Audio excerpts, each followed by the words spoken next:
கடுமையான வெப்பம், சூடான காற்று, இது போன்ற பருவநிலைகளில் நீங்கள் கவனமாக இருக்க வேண்டியது அவசியம். தொடர்ந்து நீர் பருகி வாருங்கள். வெயிலில் செல்ல வேண்டியிருந்தால் கவனித்துச் செல்லுங்கள். அந்த வகையில் அரசாங்கத்தின் பல்வேறு துறைகள் அளித்திருக்கும் வழிகாட்டி நெறிமுறைகளை கடைப்பிடித்து நடக்க தவறாதீர்கள். நண்பர்களே, நம் நாட்டிலே கோடையின் வெப்பத்தை சமாளிக்க பயன்படுத்தப்படும் வழிமுறைகள் பல வேளைகளில் சமையலறையில் கிடைக்கிறது.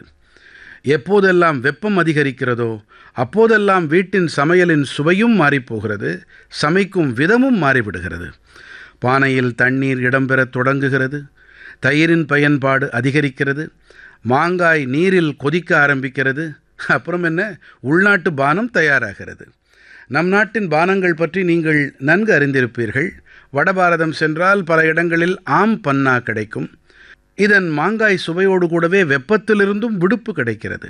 பஞ்சாப், ஹரியானா பகுதிகளிலோ லஸ்ஸி பானம் கிடைக்கும், பெரிய கோப்பையில் கிடைக்கும் லஸ்ஸி. ராஜஸ்தான், குஜராத்திலோ மோர். இது ஒவ்வொரு முறை உணவு உண்ணும் போதும் இணை பிரியாத ஒன்றாக ஆகிவிடுகிறது. மேலும் பிகார், ஜார்க்கண்ட், வடகிழக்கு பகுதிகளில் சத்து ஷர்பத் அருமையாக சுவை கூட்ட வல்லது. வயிறும் நிறையும், பலமும் அதிகரிக்கும். கோங்கண், கோவா பகுதிகளில் கோகம் ஷர்பத், சோல் கட்டி கிடைக்கும்.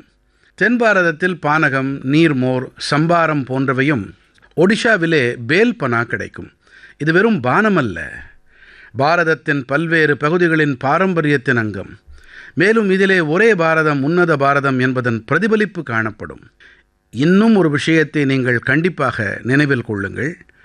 இவற்றிலே அதிகபட்சம் பொருட்கள் நம்முடைய சமையல் அறையிலேயே கிடைக்கின்றன, நமது வயல்வெளிகளில் விளைகின்றன.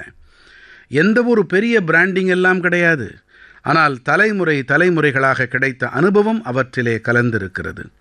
நீங்களும் கோடையின் வெப்பத்தின் போது உள்நாட்டு பானங்களை பருகி ஆனந்தமடையுங்கள்.